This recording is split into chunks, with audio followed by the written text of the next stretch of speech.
अन्य समाचार तरफ नजर करिए तो राज्य में प्रथमवार 3D प्रिंट आधारे रिप्लेसमेंट थशे, जेमां गोधरा सिविल में 2 सफल ऑपरेशन करवामां आव्या छे। 2 दर्दीओना नी रिप्लेसमेंट ऑपरेशन करवामां आव्या। सिविलना ऑर्थोपेडिक सर्जन द्वारा करायुं सफल ऑपरेशन।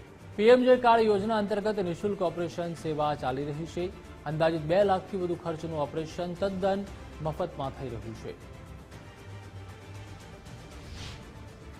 આપણા માટે અને ખાસ તો સિવિલ હોસ્પિટલ ગોધરા માટે ખૂબ જ આનંદની અને ગર્વની વાત છે કે સિવિલ હોસ્પિટલ ખાતે ટોટલ ની રિપ્લેસમેન્ટની સર્જરી સફળતાપૂર્વક આપણે શરૂ કરી છે અને ચાલુ કરી છે। આપણી સાથે 2 પેશન્ટ્સ પણ છે જેના પગથી ચલાતું જ નહોતું અને ની રિપ્લેસમેન્ટની સર્જરી સિવિલ હોસ્પિટલ ખાતે કરાવવા માટે જ્યારે આયા, અહીંયા હોસ્પિટલે એની બધી તૈયારી કરી અને ખૂબ જ વ્યવસ્થિત રીતે અને અદ્યતન ટેકનોલોજીનો ઉપયોગ કરીને ટોટલ રી રિપ્લેસમેન્ટની સર્જરી કરી છે। એના માટે હું આ ઇન્સ્ટિટ્યુશનના વડા તરીકે સીડીએમઓ શ્રીને અને આપણા જે ઓર્થો એક્સપર્ટ ડોક્ટર છે ડોક્ટર અભિરાજને ખાસ કરીને આપ બંનેને ખૂબ ખૂબ અભિનંદન આપું છું। અને ખાસ તો આપણે ત્યાં ગોધરામાં પહેલી વખત આ ની રિપ્લેસમેન્ટની સર્જરી સિવિલ હોસ્પિટલમાં ચાલુ કરી છે અને ભવિષ્યમાં પણ એવા જે દર્દીઓ છે એના માટે આ જે સર્જરી છે અહીંયા ચાલુ રહેશે। પેશન્ટ્સ માટે ખૂબ જ ઉપયોગી છે। મારી જોડે આવ્યા તે મને એવું કહેતા હતા કે 6 મહિનાથી એ ઘૂંટણના દુખાવાથી પીડાય છે।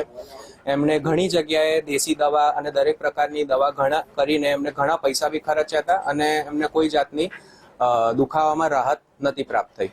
તે કારણે મારી જોડે આવ્યા હતા। મેં એમને ની રિપ્લેસમેન્ટ સર્જરીની સલાહ આપી હતી અને મેં એમને સમજાવ્યું હતું કે અમારી 3D ટેકનોલોજી શું છે, જે એમના માટે ઘણી નવી વસ્તુ હતી એ ટાઈમે।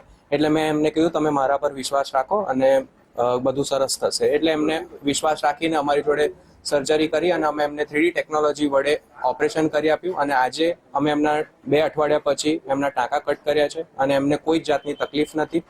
તે સપોર્ટ વગર ચાલી શકે છે। ઘૂંટણ એમનો સંપૂર્ણ રીતે હવે વળી શકે છે, જે પહેલા નહોતો વળી શકતો। એ વ્યવસ્થિત રીતે પલાઠી મારીને નીચે પણ બેસી શકે છે અને એમની જીવનની દરેક પ્રક્રિયા હવે 2 અઠવાડિયા પછી વ્યવસ્થિત રીતે કરી શકે। હું પગે છેલ્લા 1 વર્ષથી બહુ પીડાતો હતો। ઘૂંટણમાં માથે ચલાતું નહોતું, બેસાતું નહોતું, ઉઠાતું નહોતું। મને બહુ તકલીફ હતી। રાત્રે આખી રાત ઊંઘ નથી આવતી। મેં લુણાવાડા પ્રાઇવેટ દવાખાનામાં ગયો તો મને એક પગના 2 લાખ રૂપિયા ચાર્જ બતાવેલો, પણ મારી પાસે પૈસા નહોતા। એટલે મેં પીએમજેવાય કાર્ડ લઈ હું ગોધરા સિવિલ હોસ્પિટલમાં આવ્યો તો વિરાજ સરને હું મળ્યો તો વિરાજ સરે મને ઓપરેશન કર્યું અને 2 અઠવાડિયામાં તો હું સરસ રિકવરીમાં દોડી શકું છું, ચાલી શકું છું। મને કોઈ દુખાવો નથી, કશું જ નથી।